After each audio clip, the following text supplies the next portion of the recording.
YouTube, what the crap's going on? Heir of Carthage here, and I'm going to be bringing you yet another Heir's faction focus. I do have a replay to go along with it, but this one's going to be focused on Rome. I guess who are the key protagonist in the game, or antagonist, I guess, depending on which side of the battle you like to play on. For me, generally, they're the antagonist.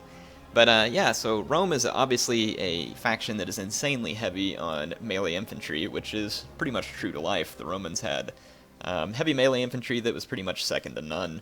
The organization and training was fantastic. They were a professional army of hardened soldiers. They definitely knew how to fight, and obviously so conquered most of the ancient world in doing so. So Romans as a faction, of course, are actually what I would consider to be a power faction. I don't think they're quite as strong as Bactria or the Seleucids or Egypt, but I do believe that they are quite powerful in their own right. This kind of changes a bit from patch to patch, depending on exactly what's gone down in each patch. But again, from a melee infantry standpoint, they're pretty much hard to beat. And one of the reasons I like Rome is because they can be defensive or aggressive, and they have some good units overall. But let's take a look. First of all, they do have a special general skill, which came in the Caesar and Gaul pack. It gives them Loyalty the 10th and Presence. I did take this to the battle in the replay, but I didn't use it.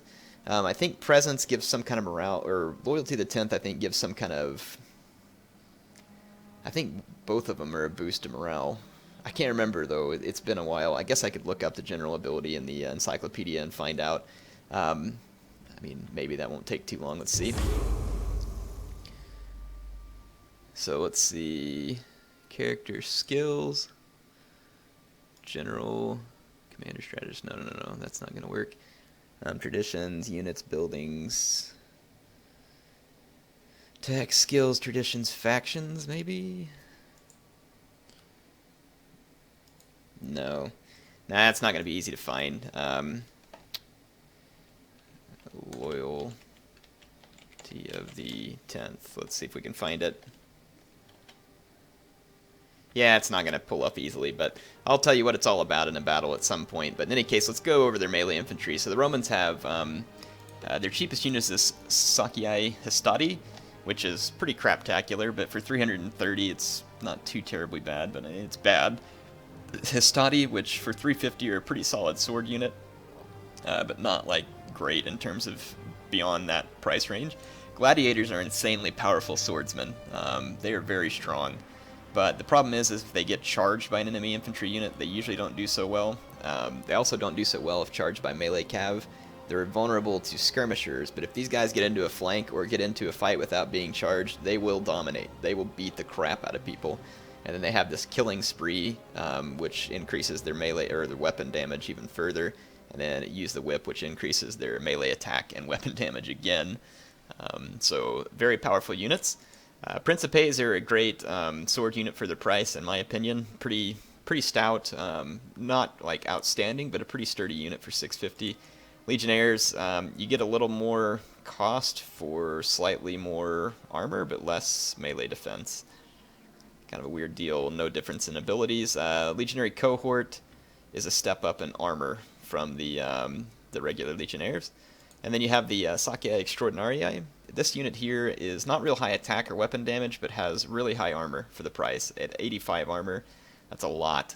And let's take a look. It's almost all armor. So in a melee fight, these guys have a lot of resistance to melee attacks because of their armor. But I mean, they are pretty low attack and weapon damage units, so be aware of that. You have Veteran Legionnaires, which is going to be a very powerful unit, again, for the price with 59 attack. A pretty darn good unit. Still doesn't come with the Encourage ability. Yeah, that's right, because that's for the equal cohorts.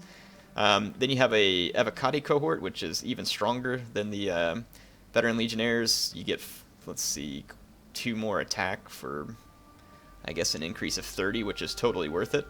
And you get more armor. So an Evocati cohort would make a lot more sense than a Veteran Legionnaire, unless you're just lacking the 30 funds.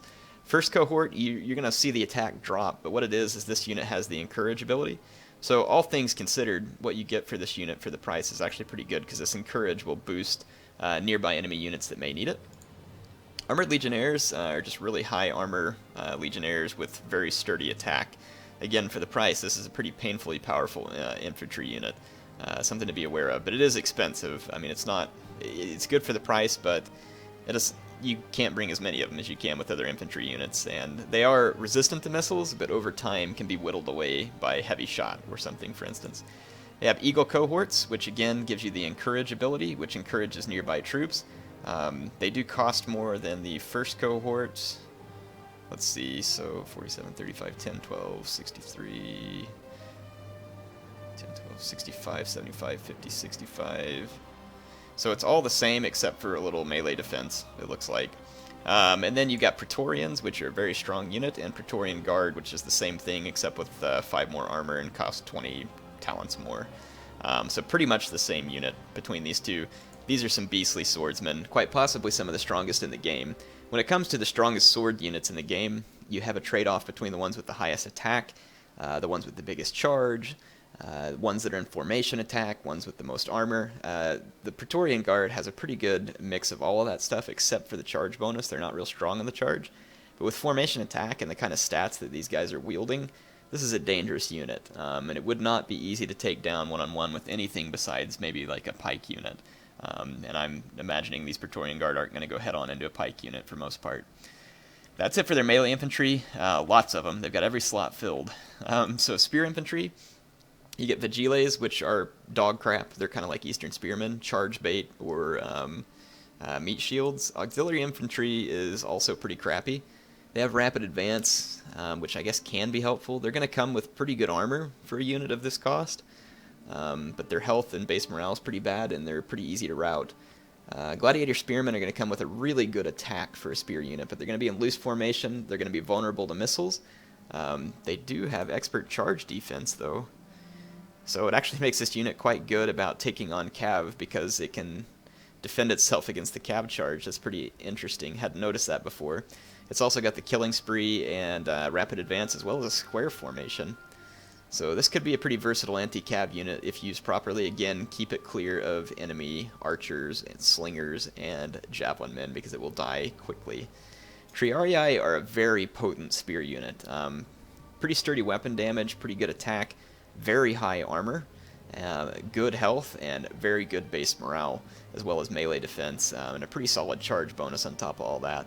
This is a tough infantry unit. It even takes a while for swords to take these guys down. Now, it is very expensive, but it's a good unit in the sense that it has Testudo as well, and against a faction that's going to try and pick you apart with missiles, you can go into Testudo and really help avoid some of that missile damage. This is a unit to be feared, indeed.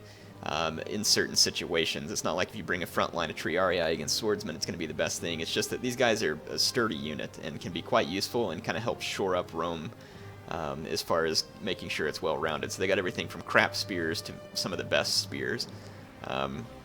Their skirmishers are not really that great. Rome is not necessarily a great skirmish faction. These Leves are cheap, but they don't have much attack either. So, I mean, these guys are pretty good at kind of distracting enemy missiles, maybe taking on unarmored elephants. I mean, a couple of flaming volleys from these guys could get rid of elephants for pretty cheap. Velites are going to be where your better attack is at, but none of the Roman javelin men have a lot of armor or shield value, so none of them are good about screening through enemy missile fire. Now, the Romans do have access to auxiliary Syrian archers, which are pretty good. They have access to heavy shot, whistling shot, flaming shot, precision shot. These are pretty good archers, and you get them at a decent price. Auxiliary Balearic slingers, of course, are quite good slingers, have a long range, so they do have good skirmishers, just not a lot of different varieties. Their shot cav is certainly lacking, but for the price, the Sacchi Equites Extraordinariae aren't that bad. Their melee cav is also kind of lacking, so the Romans really do focus on melee infantry. Their Equites, for the price, are actually not bad because they have the Draco ability. They're not great, but again, not bad because of that, because Draco actually gives your men a bonus versus cavalry, and for melee cav, that's always great. It also gives them bonus versus elephants and improves their bracing. So it can help these Roman melee cav go against other cav units. It used to affect the morale of enemy units around. Perhaps it doesn't anymore. It doesn't say it does. But yeah, in any case, used to affect the morale. Maybe they thought it was too strong. So as far as the units that have it, Equites have it, Legionary cav has it, and Praetorian cav has it. Auxiliary cav does not, and Sacchi Equites do not. Sacchi Equites have they're okay. They've got a lot of health for a cav unit, I think, of this price. Yeah, I mean, they're all right. Actually, they're pretty good for a cav unit of that price. They've got a lot of health. I guess that's their benefit. They may stick around a little longer than they give themselves to be here. Melee defense is kind of low, though. If you look up here, Praetorian Cav has a really solid melee defense. Obviously, it has the Encourage ability as well as Draco Cavalry Testudo, which is interesting. Protection against missiles. Huh. I've never tried it before. Not sure how it works. They also have the Wedge formation or Flying Wedge, and so does Auxiliary Cav. This gives them a bonus to, I believe, yeah, charge bonus and melee attack. This can be useful when charging in and out of infantry. You'll see some people using it nowadays. I didn't used to think it had much of a purpose. I do think it actually kind of helps out now when you're charging in and out of infantry.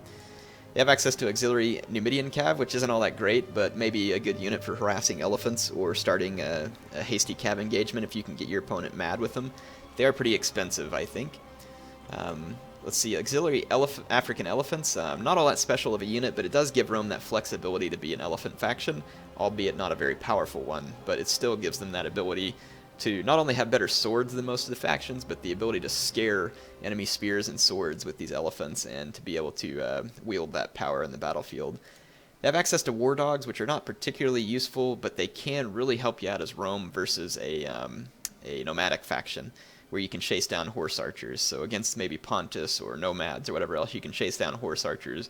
And I find that to be one of the best use for the war dogs, is being able to get rid of those units. Does Rome really not have any more artillery than this?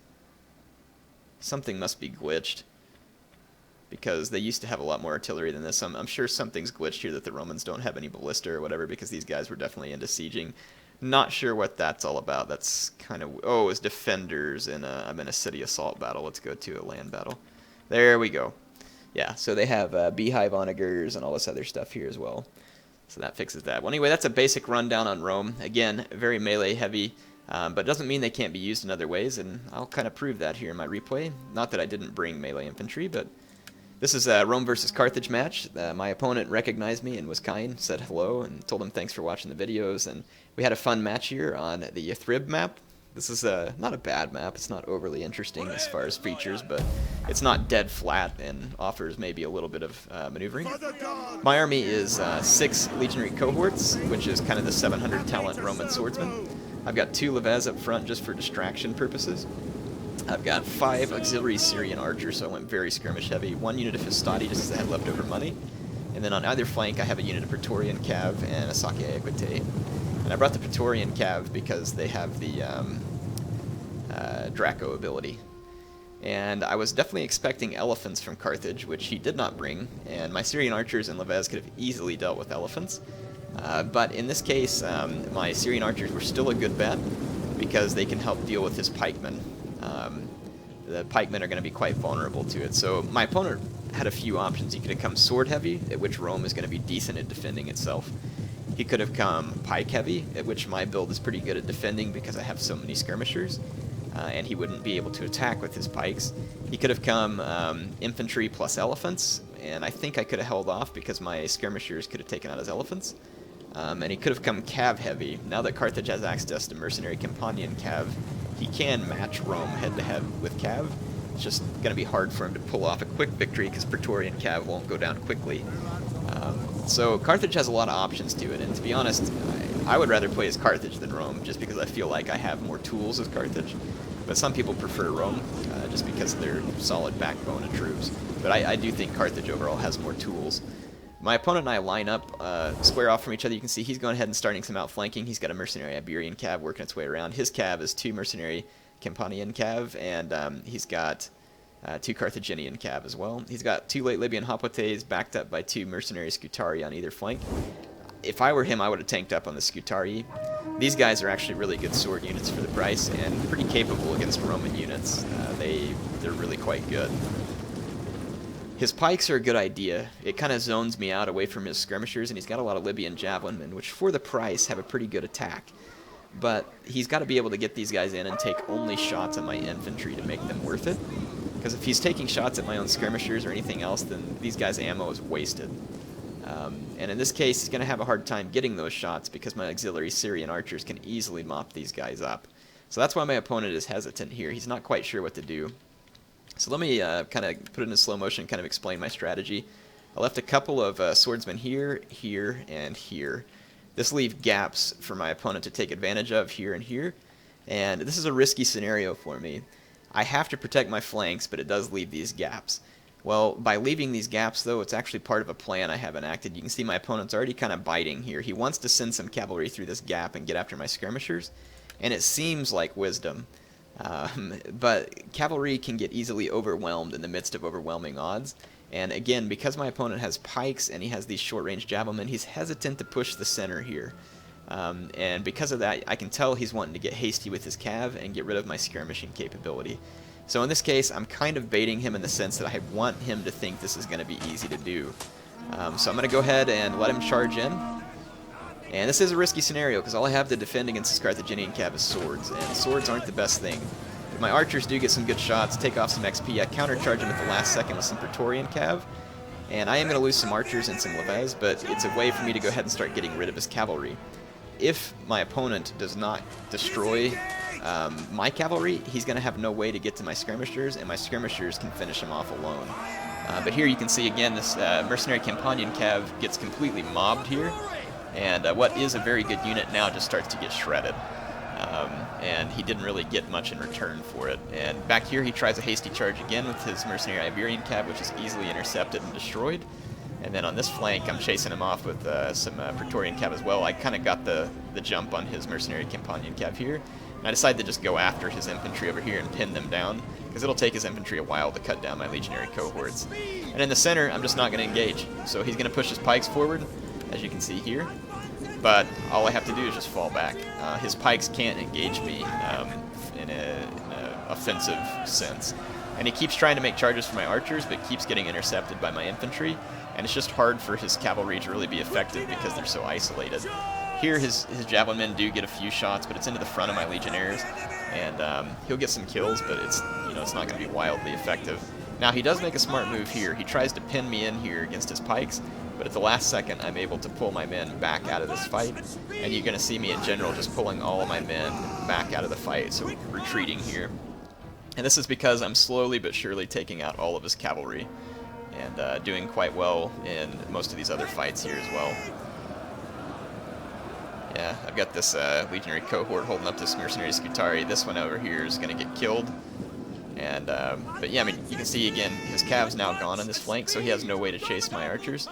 And over here, his cav's about to bite the dust too. There's only 28 of them left. He's trying to get some late Labian Hoplites out here, but they're just not going to have the killing capability they need to really take care of these guys. So yep, and then my legionnaires out here proving their strength here in the formation attack by taking down this mercenary Scutari that started with an advantage. This mercenary Scutari also getting beat on pretty bad, trying to reinforce with pikes. But here in the center you can see he's just not able to get to my skirmishers. And here I can use this cheap Hastati and pin down all this infantry here. So I go ahead and pin down this infantry, and again, pikes are just not very good at being offensive. You can see here that even though they get right behind me, he keeps having to try and push them forward to make them effective. And they're still just not wildly effective. It takes him a while to start doing some good. All the while, my archers can start firing heavy shot at his men. But yeah, check this out. I got all these guys pinned up against this Hastati. A fight that they would eventually win. And again, look how hard a time he has trying to flank with pikes. Pikes are good at zoning people out from the front, but they're just really bad at everything else. And this is exactly what I was looking for. Carthaginian infantry fixed against my own, and deliver a painful rear charge here with some heavy melee cav. And you can see the instant effect, just plowed through about half of the Carthaginians in that fight. We get an instant waver. I can then pull my cavalry out before his pikes can react, and he's going to lose a big lot of men right here. So this was a pretty decisive blow right here. That took away my opponent's hope of winning right there, actually. And here now it's just a simple matter of retreat and skirmish, which some people don't like that type of fighting too much, but it is what it is. And now that his pikes have had to disperse, they're going to be at risk of being surrounded by my legionnaires. And or no, this isn't a pike unit, by the way. This is a Libyan. Sorry, my bad. He's got a pike unit over here that's now caught up in hand-to-hand combat with my legionnaires as well. My general can take out his skirmishers, which are probably out of ammo now. They are. So these guys just didn't end up being too effective.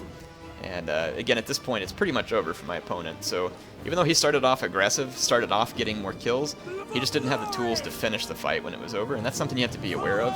So seeing all the skirmishers that I had, my opponent would have been better off to to hold off on his cav charges and go ahead and try and push some advantageous infantry engagements. He could have probably overwhelmed me on either flank because he had more units, and used his infantry to try and get to my skirmishers, and then use his cav to keep my cav from being able to stop it. I think he did have some advantages he could have pushed here, but in the end I was able to be successful here. Gonna charge my Praetorian cav into the Carthaginian general, and then I kept this Saki Equite freed to come over here and help out as needed. And here's what my archers are going to prevail at. They've hardly used any ammo so far in this battle, so right now they have pretty much full ammo. They're on heavy shot, and these African pikemen, though fairly well armored and decent shields for a pike unit, are going to get destroyed by arrow fire. They can't withstand it, and they can't catch me. This Praetorian cav is going to be destroying this Carthaginian general. Let's see over here. Yep, so see how I just split my skirmishers up? So again, I can just split in every direction, force my opponent to separate. At this point, he's going to start taking flanking fire from my archers on both units, and I'm going to charge his flanks, never charging the front. These guys now rout because they're outmaneuvered, and his general routs, and I believe gets killed as well. Carthaginian general was somewhere right around here. Yeah, but in any case, that was pretty much the battle. Good game to my opponent. He's got one unit of African pikemen here that's kind of holed out. Here they are being cut down by my Roman troops. It was a good game. It was a Pyrrhic victory. My opponent did get a lot of kills on me, but in the end, again, he lost his tools there. He had the cavalry he needed, and he really had the infantry he needed. If he would have continued to perform a surrounding maneuver and then brought his pikes in close to pin me from the front, he might have been able to do it. The problem is I would have started firing on his pikes. All he had to do, though, was just engage my swordsmen on the flanks with his. They would have done fine in a head-on engagement. May not have won it, but they would have done fine. He could have then used that late Libyan hoplite to push around my flank and potentially screen for his cav to get to my skirmishers, at which point I'd have nowhere to retreat because his pikes would be up front, and I wouldn't have anywhere to go. That's what I would have done if I were him. In the end, let's take a look at the kills here. I got quite a few kills with all my cav units, which ended up being, well, except for this one. The rest did pretty well. My archers, several of the units my archers did very well, and my Levez did exactly what they intended to be, which was a disruption. This Hastati got a lot of kills for Hastati. Legionary cohort did well, so did this one, this one, this one. All of them did alright except for this one right here, and it probably got hit with javelins. And you can see his Scutari, they do fine. I mean, if he would have brought more of these units, to be honest, it would have been more dangerous to me. You can see his pikemen just have a hard time getting the kills they need to be effective. And his cavalry, although very capable, this Campanian cav and Carthaginian cav and Iberian cav, he just didn't get the kills with it he needed to. But hope you all enjoyed that. Getting a little bit of view of me using Rome, which I don't do all that often. But in any case, so Rome can be used against any faction, in my opinion. It's certainly better against others, or some rather than others. I think that obviously it's not best suited to taking on nomadic factions, but it certainly can if it's used properly. But I think that that's going to be a weakness for them. But I mean, again, they do have good spear infantry and capable skirmishers, so they could still be a danger to the nomadic factions. Historically, though, the Romans suffered pretty bad versus the nomadic factions, and they also didn't do very well against the Germanians. And I'm not sure that that's because the Germanians just beat them in open combat. I'm sure it was because the Germanians were probably just really good at defending their homelands. So those were the two factions in real life that they tended to not do so well against, and of course they didn't do so well against Hannibal for a long time. But they are a good faction in the game. Use them as you please. I think they're a good beginner faction. If you're new to the game, you might want to learn it using Rome. They're a good faction to learn with. In any case, Heir of Carthage signing off for now.